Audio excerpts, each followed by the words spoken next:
여러분 안녕하세요. 자, 오늘은 지난 시간에 뒤를 이어서 드디어 조선 중기에 이른바 우리나라의 가장 커다란 비극 중에 하나였었죠.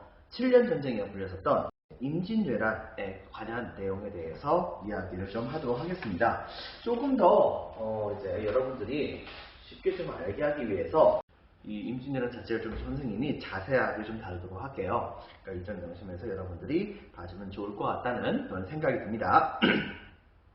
자, 이제 먼저 바로 이제 들어가도록 하겠습니다. 자, 여러분들 알다시피 훈구파 대신들을 이 살인파 대신들이 몰아내게 됨으로써 이른바 살인파에 의한 나름대로의 성리학적인 개혁 정치가 이루어질 수 있었던 그 기반이 마련되었던 시기가 바로 이 선조 때였다 볼 수 있습니다. 자, 그런데 이제 문제는 조선은 그렇게 이제 평화로운 시기로서 계속해서 살아가고 있는 상황인데, 그런데 갑자기 일본의 경우에는 상황이 좀 달랐었어요. 일본의 경우는 어떤 상황이었었느냐? 우리나라에서 고려시대 때 무신정권이 있었죠. 일본의 경우에도 무신정권이 옛날에 등장했었는데 가마쿠라 막부 그리고 무로마치 막부라고 하는 그런 형태의 무신정권이 계속해서 유지가 됐었는데, 이 무로마치 막부가 이 중간에 이제 오니네란이라고 해가지고서 막부의 우두머리를 이제 쇼군이라고 얘기를 하거든요. 근데 이 쇼군의 후계자 자리를 두고서 그 후계자에 해당되는 사람들끼리서 다툼을 벌이는 과정 중에서 바로 이 쇼군의 권위가 땅이 떨어지게 되었고, 이것 때문에 각 지역에서 힘을 키우고 있었던 각각의 이 무신들이 커다란 세력을 이루면서 이른바 다이묘라고 하는 지방의 영주로서 활약을 하는 상황이 벌어지게 됩니다. 그리고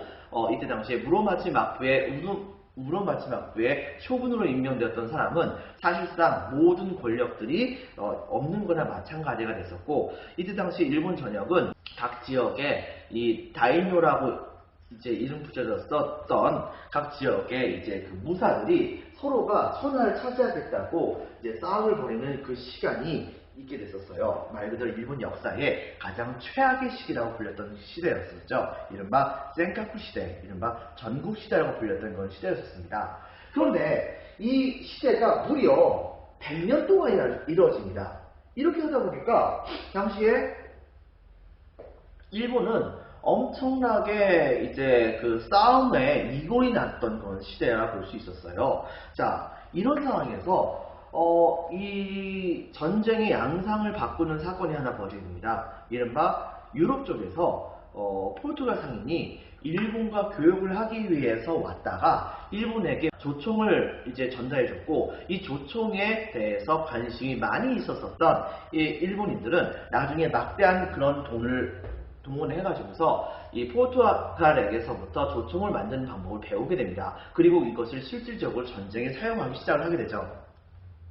자, 이렇게 되면서 결과적으로 어떤 일이 벌어지게 됐었느냐? 바로 이 조총을 제대로 활용하기 시작했었던 그런 사람은 이 센카쿠 시대 때의 3대 영웅 중에서 첫 번째 영웅이라 볼 수 있었던 오다 노부가나라고 하는 사람이 있었습니다. 이 오다 노부가나가 이른바 조총을 전쟁에서 제대로 사용할 수 있게 되는 모습을 보여주게 되면서, 이러면서 이 조총이 전쟁의 양성을 받게 됐죠. 하지만 이 오다 노부가나는 사실상 일본 전역을 거의 다 정복을 하기는 했는데 맨 끄트머리에 그만 자기가 가장 믿었었던 사람에게 배신을 당해서 이제 죽임을 당하게 되는 사태가 벌어지게 됩니다. 그러자 원래는 바로 이 오다 노부가나의 신발 들어주던 하인에 불과했던 사람이었었어요. 이 별명이 원숭이로까지 불렸던 사람이긴 한데, 근데 이 사람이 오다 노부가나의 진영에서 전략을 잘 짜다 보니까 오다 노부가나가 바로 이 사람을 굉장히 신임을 했고, 그리고 나서 바로 이 사람이 오다 노부가나가 죽게 되자 바로 오다 노부가나의 유지를 이어서 사실상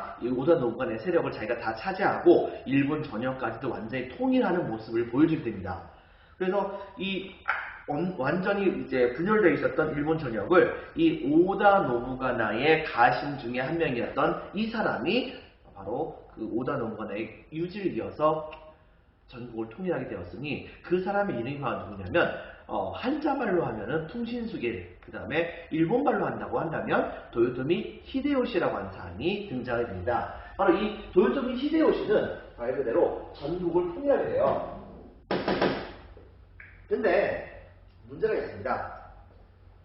기본적으로 일본의 국왕은 천황이거든요. 근데 천황을 밀어내고 형식적인 존재를 만들어 놓고 실질적인 모든 전국의 권력을 갖고 있는 사람은 쇼군이었었어요. 원래 체제에서는, 무신정권 체제에서는. 근데 이 쇼군이 되는 사람도 조건이 있어요. 조건이 뭐냐면 어떤 형태로든 간에 바로 일본 천황 가문하고 어느 정도 핏줄로서 연결되어야 되는 것이 있었거든요. 근데 이 도요토미 히데요시는 어떤 형태로든 간에 연결되는 것이 없었어요. 때문에 이 도요토미 히데요시는 당시에 쇼군으로 즉위하지 않고 이른바 일본의 그 재상급에 해당되는 관백이라고 불리는 일본말로 이제 간빠꾸라고 얘기를 하는데 이 관백이라고 하는 그런 자리에 올라가가지고 쇼군이 아니라 관백의 위치로서 바로 일본 전역을 통치해 나가는 모습을 보여주게 됩니다.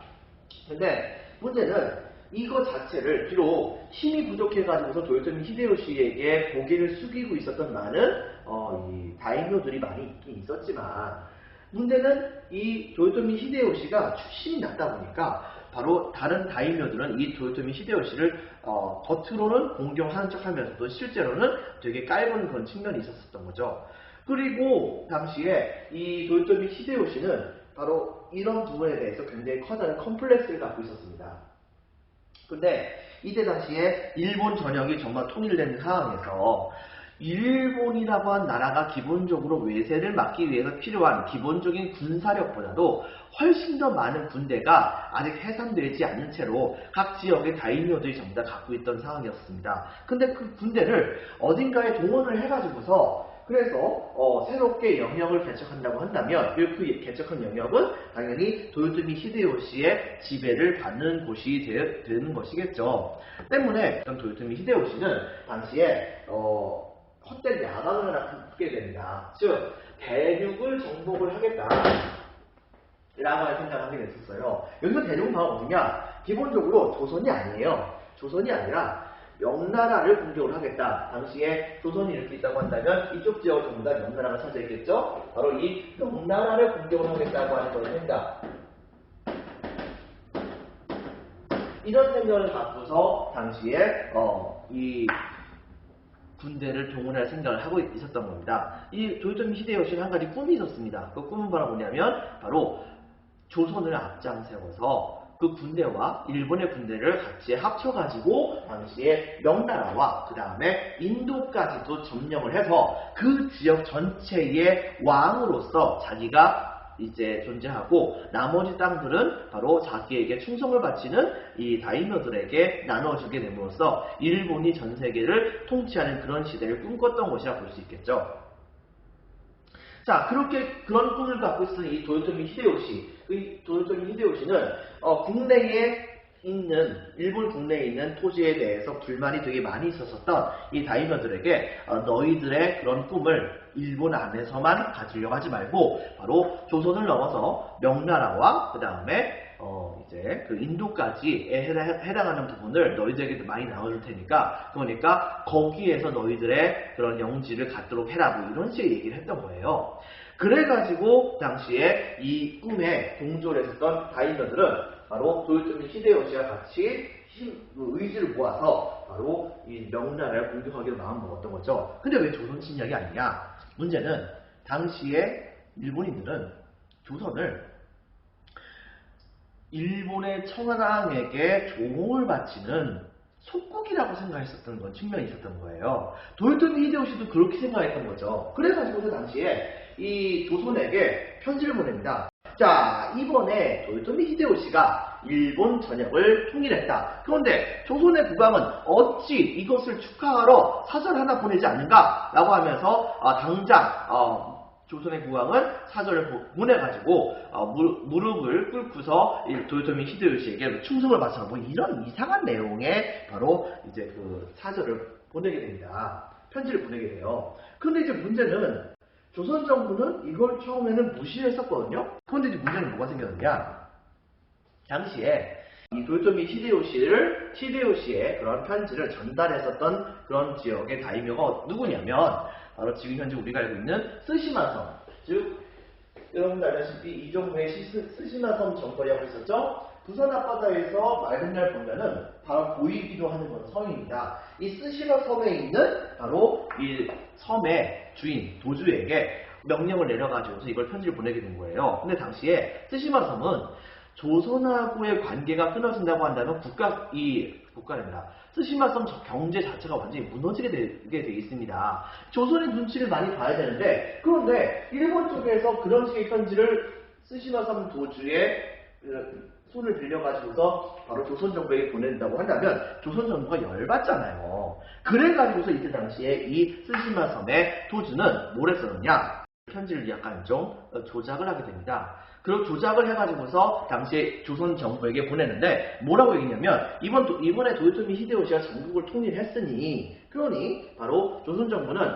이거에 대해서 이제 그 정식적인 외교 관계를 맺기 위해서 사절 좀 보내주세요. 뭐 이런 식으로 이것을 위조해요. 거만한 말들을 되게 많이 빼놨거든요. 근데 문제는 이렇게 사절 보내라고 하는 것 자체도 좀 조선 정부에서는 짜증난 것이기 때문에 조선 정부 안에서도 이거에 대해서 되게 왈가불가 말이 되게 많이 있었었죠. 그런데 당시에 이상한 소문이 자꾸 들리는 겁니다. 도요토미 히데요시가 바로 군대를 몰고 와가지고서 바로 이 조선을 침공할 거라고 하는 그런 말이 있었던 거예요. 그래가지고 이게 사태가 어떤 건지 한번 알아봐야겠다는 생각했었던 조선 정부는 당시에 동인과 서인으로 갈라져 있었던 붕당이 있었는데 이 붕당 세력의 대토제에 해당되는 사람들을 바로 사신으로 보냅니다. 둘 다를 사신으로 보내가지고서 도요토미 히데요시의 의중을 떠보기로 했던 것이죠. 그럼 당시에 조선은 어떤 상황이었었냐? 양반 세력이 일단 분열됩니다. 쭌대 선생님이 얘기했다시피 당시에 동인과 서인이 갈라지긴 했는데 붕당 정치는 합리적으로 이것이 운영된다고 한다면 국가 정치가 제대로 잘 되는 것이 당연한 것입니다. 하지만은 당시의 붕당 정치 자체는 좀 제대로 된 그런 정치를 하기에는 정착이 되지 않은 모습을 많이 보여주게 됐었어요. 그래서 서로가 서로를 되게 많이 헐뜯는 모습을 많이 보여줬기 때문에 상대적으로 도요토미 히데요시의 침략에 대해서 공통된 반응을 보여주지 못하는 문제가 일어나게 됐던 것이죠. 그리고 두 번째는 조선은 어떤 상황이었었느냐? 바로 군역제도가 문란해 있었습니다. 여러분들 알다시피 조선 세조 때기에 완성되었던 조선의 군사제도, 즉 군대를 갖는 제도가 뭐였었죠? 여러분들 기억날까요? 여러분들 바로 그것은 바로 보복제라고 하는 것입니다. 즉 2명이나 3명을 한 조로 묶어가지고서 보세요. 2명이나 혹은 3명이라고 치죠. 2명이나 3명을 한 조로 묶어가지고서 이 A라고 하는 사람과 B라고 하는 사람과 C라고 하는 사람이 있다고 한다면 A가 군대를 가면은 B하고 C는 바로 A 집안에 있는 부녀자들이 바로 그 사이에 굶어 죽지 않도록 바로 이 A가 자기네들 대신에 군대를 가는 것에 해당되기 때문에 그거에 대한 대가를 A 집안에 있는 사람에게 이것을 주는 겁니다. 면옥감으로요. 여러분들 그렇게 해서 바로 이제 조선의 군사 제도를 유지하는 그런 모습을 보여줬었거든요. 근데 이제 문제가 생깁니다. 조선이 몇 번의 국경 근처에서의 싸움을 제외하고서는 실질적으로 전쟁을 잘 벌이지 못해요. 그러다 보니까 일본의 경우에는 임진왜란 터지기 100년 전까지 정말 미친듯이 싸웠었던 전국시대였었는데 조선은 그것보다 더 오래 거의 조선 국초서부터 이때까지 약 200년에 걸쳐가지고서 이른바 바로 엄청난 평화의 시대가 왔었습니다. 이렇게 하다 보니까 이때 당시에 조선의 군대는 원래 약한 게 아니었습니다. 그 시대 때에 몇십만이 넘는 군대가 있었으니까요. 그런데 이런 식으로 뽑았다고 한다면 정말 전체 남자 인구의 3분의 1 이상이 전부 다가 군대 갔다고 한다고 해도 과언은 아닐 테니까 그 군대 숫자가 정말 장난이 아니었겠죠. 그렇긴 한데 이제 문제가 뭐가 있었느냐? 바로 계속해서 평화가 있게 되다 보니까 이 군대를 유지하는데 비용이 너무 많이 들어가는 겁니다. 그리고 국가 재정은 계속해서 많이 필요한데 군대를 유지하기에는 비용이 너무 많이 들고 이렇게 하다 보니까 어떻게 할까 고민하던 이때 당시에 정부는 바로 이 군대를 놀게 하느니 차라리 좀 활용을 하겠다는 생각을 하게 돼요. 그래가지고 어떻게 했었냐면 예를 들면 막노동을 하는데 그 군대를 동원해버립니다. 즉 군대로 나갔던 사람들은 나름대로 국가를 지킨다고 하는 자부심을 가지고서 바로 국경선 근처에서 열심히 경비를 쓰고 그다음에 적들과 싸우려고 하는 태세를 갖췄던 건데 바로 그들을 데리고 가가지고서 바로 각종 막노동을 다 시켜버리니까, 예를 들면 그나마 성 쌓기라든가 그 다음에 저수지 쌓기 뭐 이런 거라고 한다면은 좀 이해라도 되죠. 공공을 위한 거니까. 근데 예를 들면 궁궐을 쌓는다든가 아니면 바로 이제 그 심지어는 어떤 대감의 집을 만든다든가 뭐 이런 식으로 바로 이 군대들이 동원이 되는 그런 사태가 퍼지게 됐던 것입니다. 이렇게 되다 보니까는 이때 당시에 군대로 끌려갔던 사람들은 군대 가는 것 자체가 너무 짜증이 나는 거예요. 아니 내가 군대를 간 곳이지 막노동하러 왔냐고요, 여러분들. 이렇게 되다 보니까는 당시에 열받았던 이때 당시에 이 A와 같은 군대에 갔던 사람들은 A, B, C가 돌아가면서 군대 갔던 것인데요. 그런데 이때 당시에 바로 자신이 그렇게 군대를 가는 것은 말 그대로 막노동을 하는 거기 때문에 너무 힘들단 말입니다. 그래가지고서 이왕이면은 바로 이 막노동을 하는 것을 좀 피할 수 있는 방법이 없을까? 일종의 군역을 회피하려고 하는 모습을 보여주게 됐던 것이죠. 근데 군역을 회피하려고 한다면 누군가가 이 사람을 대신해가지고 군대에 가야 되는 거 아닙니까? 여러분들. 이렇게 되다 보니까는 고민하던 A는 당시에 한 가지 머리를 씁니다. 그것은 뭐냐면 그 시대 때도 거지들이 많았어요. 땅에서부터 쫓겨나 있었던 사람들이 되게 많이 있었던 것이죠. 그래서 이 A라고 하는 사람은 어떻게 썼냐면 바로 그렇게 땅에서부터 쫓겨나 있었던 거지와 같은 사람들에게 몰래 다가가서 이야기를 하는 겁니다. 어이, 이보시오. 내가 당신에게 내가 군대에 가는 거 대신에 당신이 B라고 하는 사람에게 당신이 내가 군대 가는 거 대신에 대신 군대를 간다고 한다면 바로 B와 그 다음에 C에게 받았었던 그때 당시에 현물화폐에 해당했었던 면 옷감을 당신에게 다 주겠소 라고 얘기하는 겁니다. 이른바 대신 군대를 가는 군대, 이들을 일컬어서 우리는 대립군이라고 보통 얘기를 하는데, 결과적으로는 이렇게 A가 자기가 군대 가는 대신에 B와 C가 줬었던 물건을 가지고서 고용을 해가지고 대신 군대를 보내는 모습을 보여주게 됐던 것이에요. 이것은 여러분들 실제로는 불법일까요? 합법일까요? 여러분들 이것은 불법입니다. 국가는 전혀 이거를 인정하지 않았거든요. 그런데 어쨌든 간에 바로 이 B의 입장에서는 군대를 대신 가니까 이제 먹고 살기가 좀 더 낫고, 그 다음에 A의 경우에는 바로 군대 안 가니까 좋고, 이거 누이 좋고 내외로 좋은 거 아닙니까? 이렇게 하다 보니까는 바로 이런 식으로 대신 군대를 가는 그런 사람들이 되게 많이 있었었다라고 하는 것을 여러분들이 좀 기억을 해주기 바랍니다. 이러한 현상을 읽고서 우리는 뭐라고 보냐면 방군수포,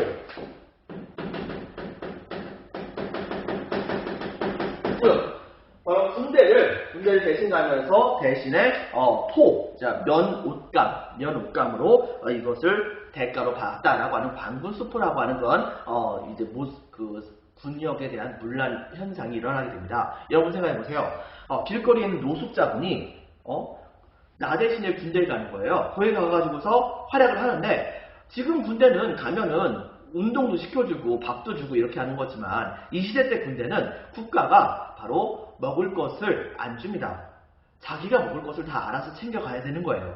이렇게 되다 보니까 이 사람들이 거기서 일을 해봤자 얼마나 일을 많이 하겠습니까?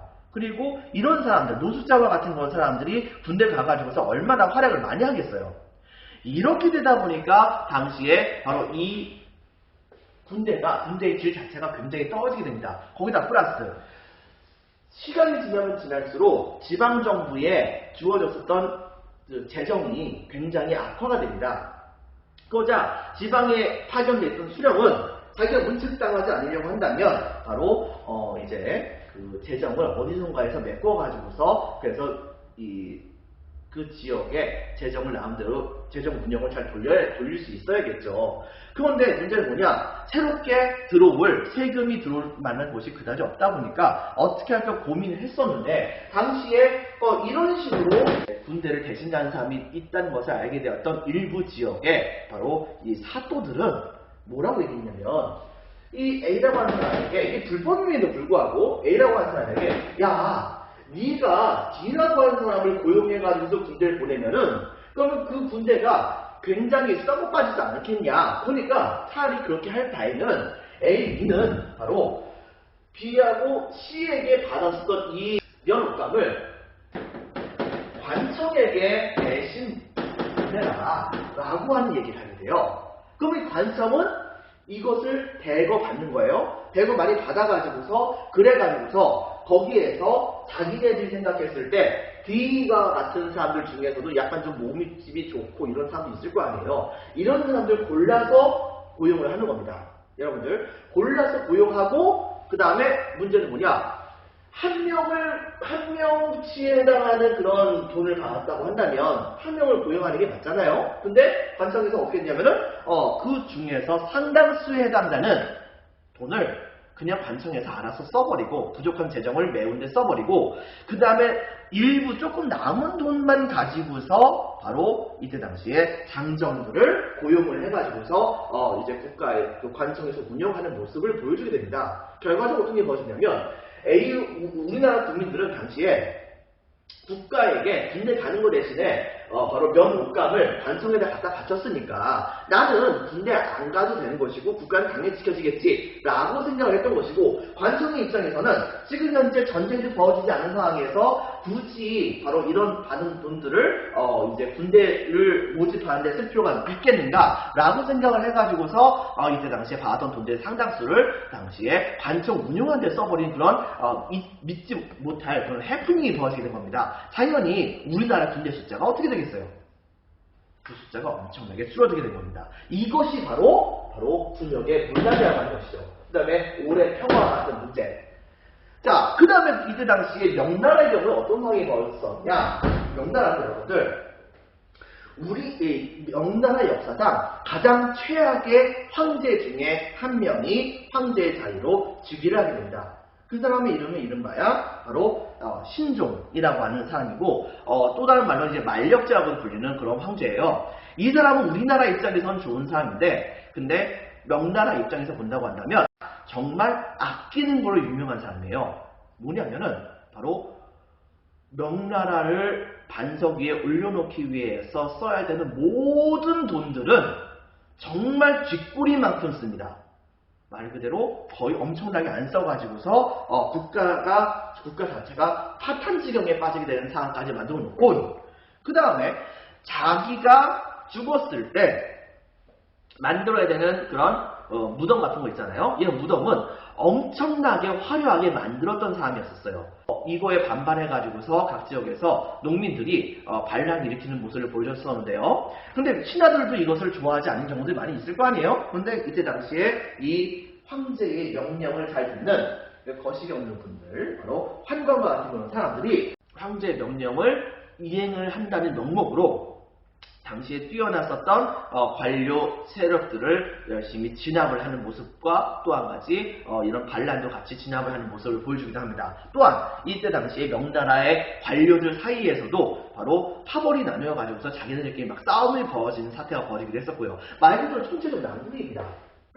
총체적 난국이에요. 그런데 그런 상황에서 당시에 우리나라 국방에 있었던 여진족들은 시간이 흘러갈수록 점차 바로 건주 여진이라고 하는 그 여진족 여기가 중심이 돼가지고서 힘을 키워나가는 모습을 보여주고 있었던 상황입니다. 때문에 이때 당시의 상황은 누군가가 툭 하고 건드리면은 와장창 기존에 있었던 시스템들이 무너질 수가 있는 그런 아주 위험천만한 상황이었다고 우리가 볼 수 있는 것이겠죠. 드디어 여러분들 조선 정부는 동인과 서인의 대표자들이 한 명씩 나와가지고서 바로 일본으로 사신을 보내게 됩니다. 이 분들은 바로 일본에 도착을 했어요. 그런데 이놈의 도요토미 히데요시가 일부러 조선에서부터 왔었던 사신들을 만나주지 않습니다. 그러다가 한참 후에 이 도요토미 히데요시가 이들을 만나줬는데 그것도 웃긴 건 뭐냐면 많은 가신들이 있는 앞에서 자기가 이제 막 낳은 깐난쟁이 아기를 딱 데리고서 바로 그 조선의 사신이 있는 앞에서 자기 아이를 품에 안은 채로 그러면서 이제 거만하게 만났는데 그 상황에서 그 아이가 오줌을 쌌어요. 오줌을 쌌는데 그것을 껄껄껄 웃으면서 옆에다 놔주고 그 다음에 식기라고 명령을 내리면서 조선의 사신들과 만나는 그런 모습을 보여주게 됩니다. 이건 정말 엄청난 외교죠. 결례죠. 여러분들. 거기다가 또 한 가지 도요토미 히데요시는 조선의 사신들에게 뭘 보여주느냐? 바로 일본의 엄청난 군대를 보여줍니다. 조총으로 무장했었던 군대와 그 다음에 일본의 가장 강력한 기마병이라든가 같은 군대들을 쫙 보여주면서 그러면서 은근하게 이 사신단을 압박을 했었던 걸 볼 수 있겠죠. 그리고 공공연하게 당시에 명나라 친다는 그런 말이 있었던 겁니다. 결과적으로 여러분들 바로 이 서인과 그 다음에 동인 쪽에 해당하는 사신들은 이런 모든 모습을 보고서 조선 정부로 돌아갔어요. 자, 돌아간 그런 상황에서 바로 이 둘은 선조에게 보고를 하게 됩니다. 근데 웃기는 일이 벌어졌어요.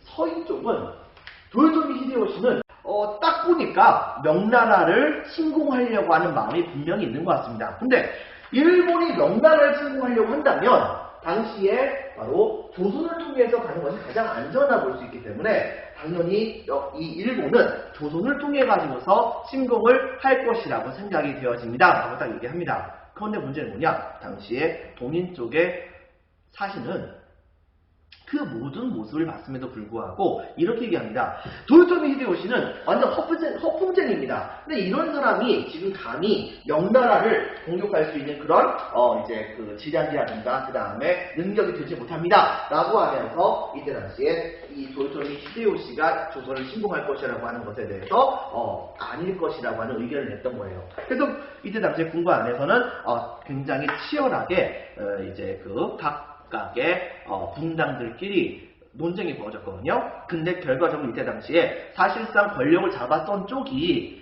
바로 동인이다 보니까 결과적으로 동인의 말이 이제 먹히게 됩니다. 그래가지고서 당시에 조선은 바로 임진왜란이 터지는 거에 대해서 거의 이제 준비를 하지 않게 된 그런 상황이 벌어졌던 거예요. 자, 이렇게 되면서 바로 이 도요토미 히데요시는 조선이 알고 봤더니 일본을 자기네들의 상국이라고 여기지 않고 있다는 것을 알게 되었고, 그 다음에 두 번째, 바로 이 조선을 바로 명나라 공격하는데 설득하는 것도 쉽지 않다는 것을 알게 되었던 거예요. 그러다 보니까 당시에 대마도 도주를 이제 굴복을 시켜가지고서 바로 대마도 도주와 그 다음에 그 외에 각 지역에 있었던 자신들의 직속 부하에 해당되는 그런 사람들을 총동원해가지고서 조선을 공격하기로 마음을 먹게 됩니다. 여러분들, 자, 이런 상황에서 일본과 임진왜란이 터지게 되었던 것이죠.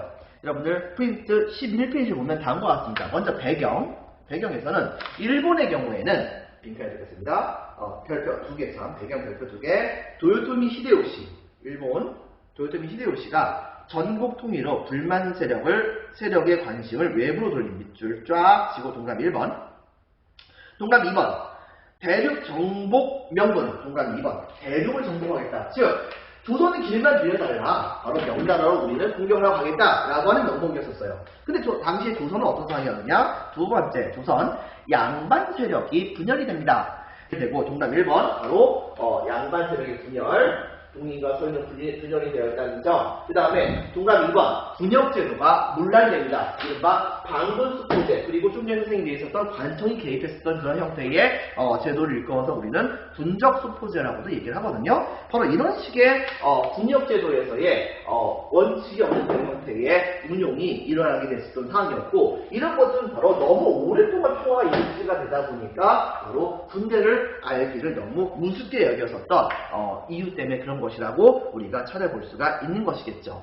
이렇게 되는 과정 중에서 바로 이른바 임진왜란이 시작이 되게 됩니다. 자, 먼저 초기 전개 과정은 다음과 같았어요. 이 임진왜란이 터지기 직전에 당시에 조선의 경우에는 일반적으로 봤을 때 전라도 지역하고 그 다음에 경상도 지역이 있거든요. 여러분들 임금의 입장에서 봤을 때 전라좌수영과 전라좌도와 전라우도, 그 다음에 경상좌도와 경상우도 나뉘도 있었어요. 근데 그때 당시에 이순신의 경우에는 바로 전라좌수영 이쪽에다가 이순신을 그때 당시에 임명을 했었고, 그 다음에 이쪽에는 바로 이순신의 입장에서 본다고 한다면 선배 중에 한 명이 있었죠. 원근이라고 하는 사람이 그 당시 이 자리에다가 있게 됩니다. 그리고 이순신에게 나는 도움을 줬던 이혁기와 같은 그런 사람이 바로 이제 전라 우수영의 이제 수군 절도사로서 임명되어 있던 상황이었었죠. 근데 문제는 임진왜란이 터지기 약 1년 전쯤에 갑자기 이상한 상황이 벌어진 거예요. 즉 부산 내에 있었던 그 외관에 있는 곳에 일본인들이 상당수가 되게 항상 많았었는데 어느 순간에 갑자기 썰물 빠지듯이 싹 빠지게 된 겁니다. 그리고 사태가 좀 수상하게 되자 조선 정부는 야, 이거 진짜 임진왜란 터지는 전쟁 터지는 거 아니야? 라고 생각해가지고서 그때부터 전국 지역에서 각각 전쟁에 대한 준비를 진행을 하게 됩니다.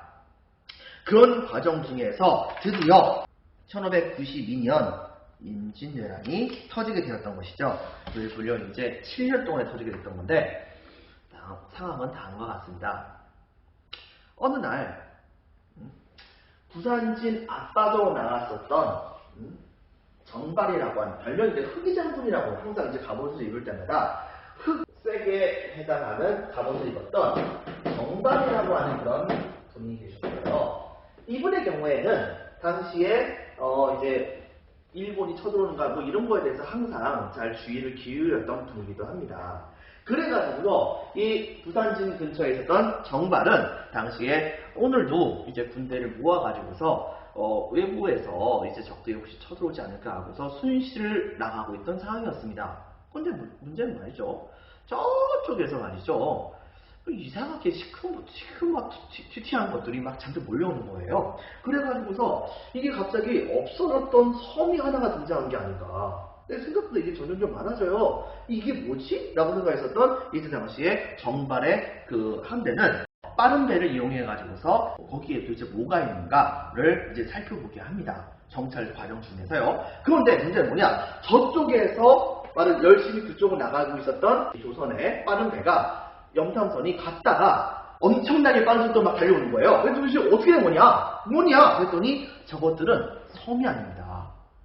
배가 지금 엄청나게 오는 거예요. 라고 얘기하면서 당시에 바로 정발 장군은 이것은 지금 사태가 심각하구나 라는 것을 깨달아가지고 부산진을 일단 껴갑니다. 그리고 파발과 그 다음에 이제 역참전을 이용하는 그런 방법을 이용해가지고서 서울에다가 전쟁이 벌어지게 되었다라고 하는 것을 알리는 파발을 이때 당시에 보내게 됐던 것이죠. 그리고 또 한 가지 봉화도 같이 올린 다음에 이때 당시에 부산진 근처에다가 바로 그 지역의 지방관들에게 적들이 쳐들어오고 있으니까 소속에 해당하는 군대들을 데리고 와가지고서 적들과 싸웁시다 라고 딱 얘기를 했던 거예요. 그래가지고서 한 500명 정도인가? 그 정도에 해당되는 그런 군인들이 당시에 이 지역에 모이게 됩니다. 모여가지고서 적들과 싸울 준비를 딱 하고 있었는데 악불상 이때 당시에 바다를 건너고 있었던 바로 일본의 선봉장은 고린신 유키나가라고 하는 건 사람인데 이 사람의 경우는 사실 천주교 교인이었대요. 도요토미 히데요시의 충성을 파격을 받아야 되니까 어쩔 수 없이 이제 전쟁에 참여했던 것이고 그나마 이 고린신 유키나가는 조선 정부에 대해서 유화적인 모습을 보여줬던 사람입니다. 그런데 문제는 뭐냐면 이 고린신 유키나가가 어쩔 수 없이 군대를 동원해가지고서 부산진 앞바다에 딱 상륙을 하게 되자 조선 정부는 이들과 미친듯이 싸워야겠죠. 근데 문제는 뭐냐? 고린신 유키나가의 군대가 10,000명이 넘는 거예요. 몇만 명이 되는 거예요. 한 2만 명인가? 그 정도까지 되는 거예요. 이 군대가 딱 모여가지고서 부산진을 공격했는데 부산진 안에 있는 군대 숫자가 500명밖에 없는 겁니다. 결국은 여러분 생각해보세요. 한 2만 명 정도인가? 그 정도 가까이 해당되는 그 군대가 바로 500명과 싸우면 아무리 뛰어난 바로 요새에 있는 병사들이라고 하더라도 승리는 누가 가져가겠습니까? 당연히 일본군이 승리할 수밖에 없겠죠.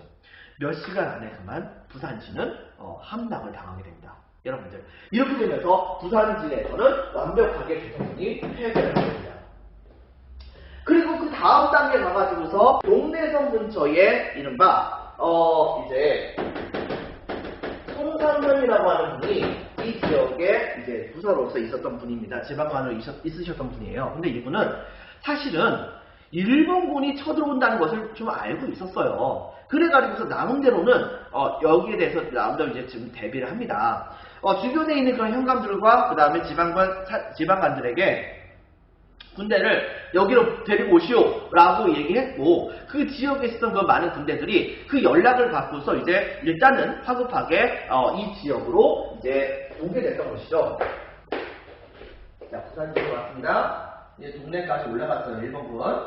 자, 부산진에서 동네까지. 자, 그렇게 됐는데 이때 당시에 이 고니시기 유키나가의 군대가 일단은 동래성에 도착을 합니다. 동래성을 도착을 해가지고서 이제 송상현과 싸움을 걸려고 했는데, 문제는 뭐냐? 이 성의 방비가 만만치가 않은 거예요. 알고 봤더니 성이 이렇게 있으면 성 주변의 바깥쪽에다가는 성벽을 함부로 올라가지 못하게 하기 위해서 성벽 바깥쪽에다가 성이 있으면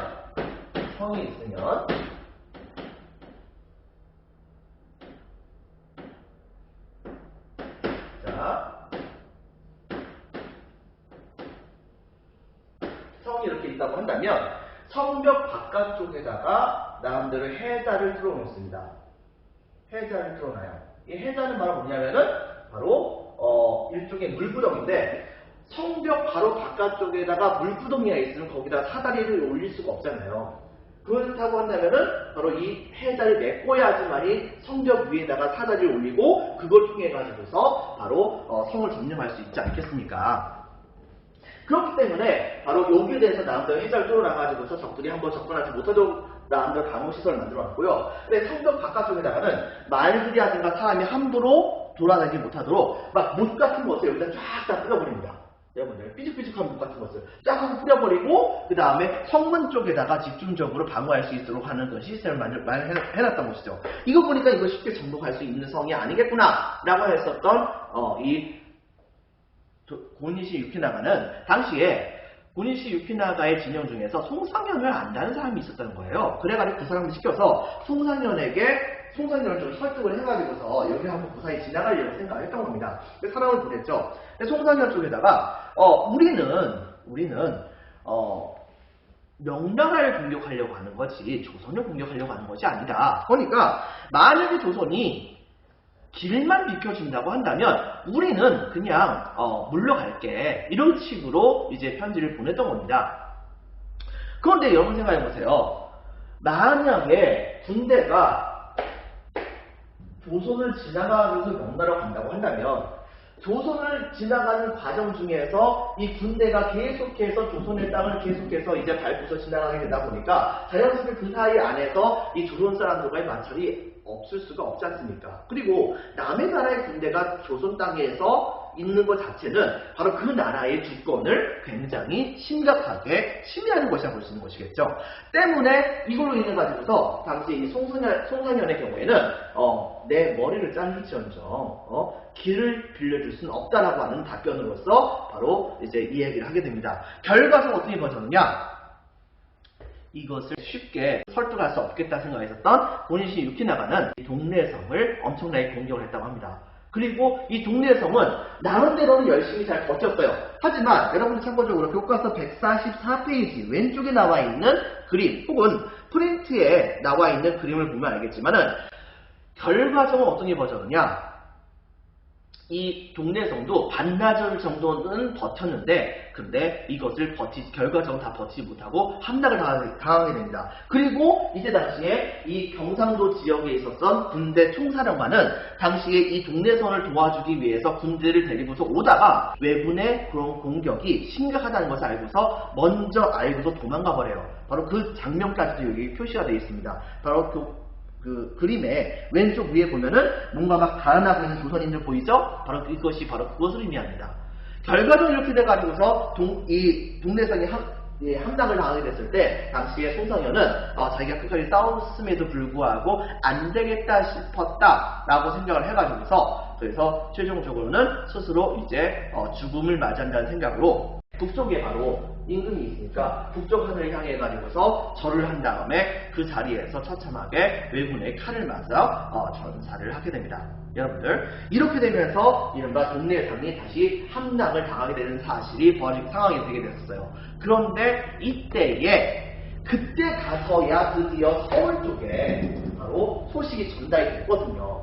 때문에 당시에 조정에서는 바로 이 왜구를 맞는다는 명목으로 이른바 조선에서 가장 뛰어나다고 여겨졌었던 장군 2명을 보내게 됩니다. 한 명은 이일, 그리고 또 한 명은 바로 신립이라는 장군을 보내게 됩니다. 그래가지고서 군대를 출동시키려고 하는 건 상황이 됐었고, 그리고 본인시 유키나가의 군대를 시작을 해가지고서 나머지 군대들은 계속해서 북상하고 있던 과정이었었죠. 하지만 이때 당시에 우리나라 사람들 쉽게 그렇게 일본군에게 패배했던 것은 아닙니다. 당시에 일본인들이 뭐라고 얘기했었냐면 우리나라 군대와 싸운 다음에 그 다음에 좌절을 했었대요. 얘네들 정말 장난 아니게 미친듯이 열심히 싸운다. 이런 식으로 조선인들이 이렇게 싸움을 벌이게 된다고 한다면 어떻게 바로 전쟁을 계속해서 이끌어 나갈 것인가에 대해서 되게 걱정이 많았다고 합니다. 하지만 그런 걱정은 바로 나중에 가선 잘못된 걱정이 되었다 볼 수 있겠죠.